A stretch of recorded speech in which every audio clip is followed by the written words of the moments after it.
एक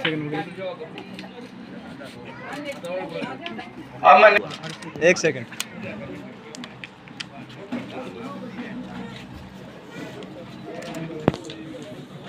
हाँ भाई, जुगड़ी वाइफ ऑफ श्री विजय कुमार जांगड़ा वो भी आए और हमारी बहन बेटी को सम्मानित करें।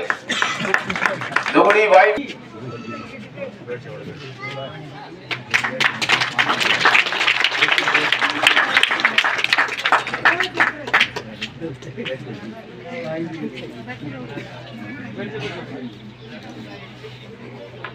साथियों, आने वाली 5 तारीख को हरियाणा प्रदेश की धरती पर एक बहुत बड़ा न्याय युद्ध होने जा रहा है। ये युद्ध एक चुनाव के रूप में होगा। इस युद्ध के सेनानायक प्रसिद्ध समाज सेवी, लोहारों की शान, लोहारों की पहचान, नौजवानों के दिलों की धड़कन, हमारे बुजुर्गों की आस और विश्वास, कांग्रेस पार्टी के प्रत्याशी राजवीर सिंह फलटिया है। हमारे लिए बड़ी खुशी की बात और ग्रेट एरिया की, हमारे हल्के की भाई राजवीर फलटिया अपनी नेक कमाई से, अपने स्वैच्छिक कोष से, अपने निजी खजाने से दिन रात इस क्षेत्र की सेवा करते हैं। साथियों, ये कोई छोटी बात नहीं होती। साथियों, हरियाणा प्रदेश की राजनीति में अपने बहुत उतार चढ़ाव देखे हैं। आए राम गया राम की राजनीति भी आपने देखी है, कहीं दागी और बागी आए और चले गए। लेकिन साथियों, ऐसा उम्मीदवार, ऐसा समाज सेवी, ऐसा कर्मवीर, ऐसा दानी शायद नहीं देखा है। तो साथियों, आने वाली 5 तारीख को इस अन्याय के खिलाफ, भ्रष्टाचार के खिलाफ, तानाशाही के खिलाफ, शोषण के खिलाफ और संविधान को बिगाड़ने की कोशिश कर रहा है, संविधान को बचाने के लिए और देश की कानून व्यवस्था को बचाने के लिए ये सरकार पिछले 10 साल से झूठ, झूठ और लूट की नीति पर चल रही है। साथियों, याद करो 2014 में इन्होंने जब ये आए तो उन्हें बड़े बड़े वादे किए थे, स्विस बैंकों का धन लाएंगे, 2 करोड़ रोजगार, नौजवानों को रोजगार देंगे, स्मार्ट सिटी बनाएंगे, गंगा नमामि योजना उसको कराएंगे। लेकिन साथियों, झूठ के सिवा कुछ नहीं निकला, वो बात वही की वही है। उसके बाद इन्होंने हमारे समाज को, हमारे भाईचारे को जहर बोलने की कोशिश की। जाति के नाम पर, धर्म के नाम पर, क्षेत्र के नाम पर, गोत्री के नाम पर, हिंदू के नाम पर, मंदिर के नाम पर, मुसलमान के नाम पर हमारे समाज को बांटने का, हमारे समाज को तोड़ने का, हमारे समाज में जहर भरने का काम किया। तो साथियों, वक्त आ गया है इन लोगों को आपको सबक सिखाना है। और भाई राजवीर फलटिया के बारे में आपको क्या कहूँ, जननी जन्ने तो भगजन कहता या सूर, नहीं तो जन्नी बांध रहे काहे दवा में नूर। धन्य है वो माँ जिसने इस पुत्र को जन्म दिया, धन्य है वो बेटी जिसके पिता है, धन्य है ये लोहारू क्षेत्र जिसकी कर्म भूमि है। और आने वाली 5 तारीख को हरियाणा प्रदेश के अंदर राजनीति का एक नया अध्याय लिखने जा रहे। इस कुशासन को, इस लूट को, इस तानाशाही को आप पिछले 10 साल से भुगत रहे हैं। साथियों, अब वक्त आ गया है इस कुशासन को उखाड़ के फेंकना है, इसको नेस्तनाबूद करना है। हमारे हरियाणा प्रदेश के कृषि मंत्री और वित्त मंत्री जेपी दलाल, जो कि एक सम्मानित और प्रतिष्ठित पद पर बैठे हैं, और उसकी क्या अभद्र भाषा का इस्तेमाल करते, क्या साथियों उसके चरित्र का, उसकी सोच का इन्हीं से पता नहीं चलता। इन लोगों ने किसानों के बारे में क्या बोला, हमारे नौजवानों के बारे में क्या बोला। साथियों, देश की तरक्की का रास्ता किसान के खेतों और खलिहानों से होकर गुजरता है। देश का ये किसान और जवान, साथियों याद करो जैसलमेर और बाड़मेर के उन तपते रेगिस्तानों में और उस जम्मू कश्मीर के उन बर्फीले तूफानों में और खुले आसमान के, नील गगन के आसमानों में देश की रक्षा करने वाला किसान का बेटा है। और इस किसान के साथ और उस जवान के साथ अग्निवीर समस्या लेके 4 साल की सर्विस खत्म कर दी। अरे हमारे बच्चे तो इसमें जाया करते। लेकिन साथियों, इतना बड़ा षड्यंत्र, इतनी बड़ी साजिश, आप लोगों के साथ इतना बड़ा धोखा, और ये तानाशाह आदमी दिल्ली में 1 किलोमीटर दूर बैठा रहा। लेकिन साथियों, उन किसानों से ये नहीं पूछा कि आप चाहते कहते हमारे 7.5 किसान शहीद हो गए, और जेपी दलाल बोलता है ये तो मरने के घर में भी मरते साथियों। लेकिन वो तो पंजाब और हरियाणा के उन बातों किसानों की संगठन की ताकत थी जिन्होंने इस मगरूर तमाशा को झुका दिया। साथियों, एक बात कहते हैं तो इस आदमी ने वो काम किया, कहते हैं लिखा परदेश किस्मत में वतन की याद क्या करना, अरे जहाँ बेदर्द हाकिम हो वहाँ फरियाद क्या करना। साथियों, काफी फरियाद हुई, काफी विनती हुई, लेकिन इसने बात नहीं मानी। इसको वोट की चोट से आने वाली 5 तारीख को लोहारू क्षेत्र के मतदाताओं, भाई राजवीर भटिया के आप पर बहुत से एहसान है। भाई राजवीर भटिया ने आप पर बहुत से पुरस्कार किए हैं, चाहे बात बेटियों की हो, चाहे बात खिलाड़ियों की हो, चाहे बात गौशाला धर्मशाला की हो, भाई साहब ने अपनी तरफ से भाई कोई कमी नहीं छोड़ी। इसलिए साथियों, लोहारू के क्षेत्र के लोगों, ये कर्जा, ये एहसान आपको उतारना हो। और याद रखो, यदि भाई साहब के साथ कोई बड़े व्यक्ति है ना, तो पूरा हरियाणा प्रदेश आपको गाली देगा कि कैसे थे जिन्होंने एक महापुरुष को, एक दानवीर को, उस कर्म को भी बुला दिया।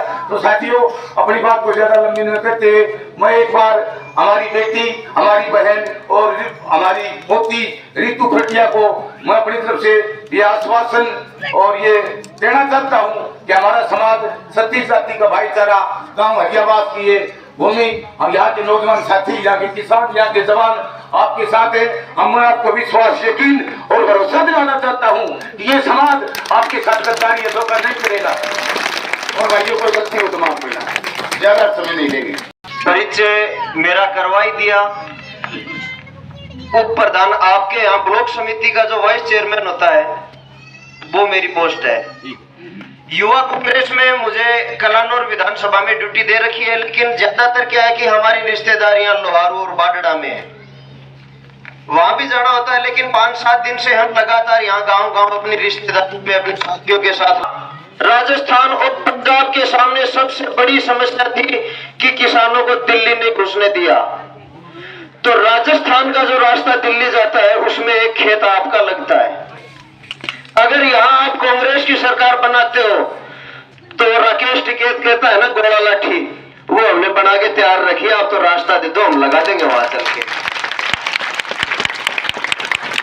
सबसे बड़ा इसी चीज का डर है बीजेपी को कि अगर हरियाणा इन लोगों के हाथ में आ गया तो किसान पीछे हटने वाले नहीं है।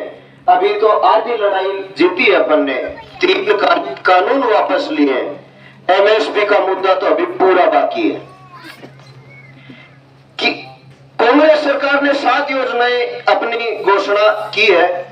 मैं राजस्थान की बात करूंगा, हरियाणा की बात नहीं करूंगा जो हमने 5 साल में देखा। पहले हम पूछते थे किसी से, बाबा बोले बेटा वो छोरे के तकलीफ होगी, 20,000 ऊपर लाख का, 30 ऊपर इतना ही कमाया, भैंस बेच के काम काटो। 25 लाख रुपए तक का इलाज मुफ्त था।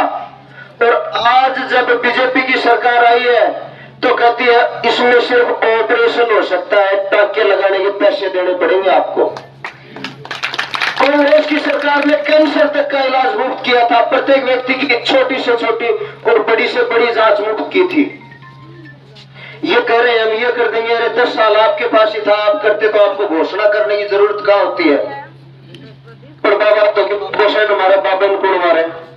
तो आप सभी से यही कहना चाहूंगा, 5 तारीख को सभी लोगों को मिलकर ये तानाशाह सरकार है, इसके मुंह पे जोरदार तमाचा मारना और पंजे पे वोट डालना है। मेरी जहां भी जरूरत होगी हमारी टीम की, आप ये आंख उठा के देख लेना, हरियाणा नंबर की जितनी गाड़ियां लोहारू और बाडड़ा में घूम रही है उससे ज्यादा गाड़ियां घूम रही है राजस्थान नंबर की। और वो ये कह रहे हैं कि हमने बहुत बड़ी गलती कर दी, आप ये गलती मत दोहरा देना। इन्हीं शब्दों के साथ मैं आप सभी को एक बार पुनः जागरूक करूंगा। 5 तारीख को कांग्रेस को वोट देना है, राजवीर जी भटिया को जिताना है। आप लोग या फिर और कोई नहीं कहेगा, ये चीज मैं कहूंगा क्योंकि मैं संगठन का आदमी हूं। मैंने दिल्ली में बैठ के बातें सुनी है, हिमाचल सदन की मैंने बातें सुनी है, बावरिया जी की बातें सुनी है। राजवीर जी भटिया को मंत्री पद मिलने वाला है, दूसरा कोई व्यक्ति नहीं है, इनसे बड़ा पद किसी के पास नहीं होगा। इन्हीं शब्दों के साथ में धन्यवाद कहना चाहूंगा। धन्यवाद भाई साहब का। अब मैं भाई कोई मान व सम्मान के योग्य मेरे पिता तुल्य बुजुर्ग, मातृशक्ति, युवा साथी, नौजवान साथी, मेरी बहनें, जितने भी छोटे छोटे बच्चे यहाँ पे आए हुए हैं, सभी का हरियावास की इस पावन धरा पे जो आप सभी लोग एकत्रित हुए, मैं नंदन वंदन अभिनंदन करती हूँ। देखिए, अपना विधानसभा चुनाव आगामी 5 अक्टूबर को रहेगा और 10 से कम दिनों का समय हम सबके पास रह गया है। हम सब राजवीर भटिया जी के परिवार का एक सदस्य हैं। अपने एक एक जन को अपनी सदस्यता समझते हुए पारिवारिक काम करना है और परिवार को बड़ा और लंबा करने का काम करना है। विपक्ष पार्टियों के जो लोग हैं उनको अपने कांग्रेस पार्टी में शामिल करना है, राजवीर भटिया जी के परिवार में शामिल करना है और बड़े मजबूती के साथ 4 तारीख तक हमें परिवार को ये लंबा करने का काम करना है और 5 तारीख को इस हाथ के निशान की मोहर लगानी है उस सरकार के खिलाफ जो 10 साल से शासन में थी और उस मंत्री के खिलाफ जिसका घमंड हमें तोड़ना है आने वाली 5 तारीख को और 8 तारीख को उसका नतीजा आ जाएगा। देखिए, राजवीर भटिया जी ने जो भी समाज सेवा का काम किया लोहारू हल्के के लिए, वो बातें ना तो मैं दोहराऊंगी क्योंकि आपके लिए वो सेवाएं दी थी और वो आप सब लोग उसी बातों से परिचित हैं। वो बातें मैं अगर बोलूंगी भी तो शायद सुबह हो जाएगी। मैं बात करूंगी सिर्फ कांग्रेस सरकार की जो आने वाली घोषणाएं रहेंगी उनसे आप लोगों को जागरूक करना जरूर चाहूंगी। देखिए, जितने भी छोटे छोटे बच्चे हैं, जब 10 साल पहले कांग्रेस की सरकार थी, जब 2623 सरकारी स्कूल खोले गए थे और जब बीजेपी 10 साल के लिए आई, आंकड़े आप ध्यान से सुना, 5000 से ज्यादा सरकारी स्कूलों पे ताला जड़ने का काम किया गया बीजेपी सरकार द्वारा।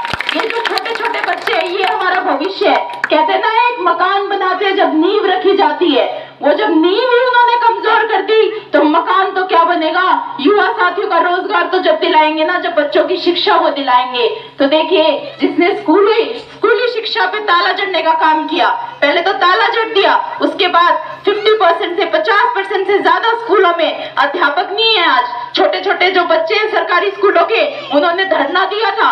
हम बड़े जो धरना देते हैं, किसान जो आंदोलन करते हैं, वो बात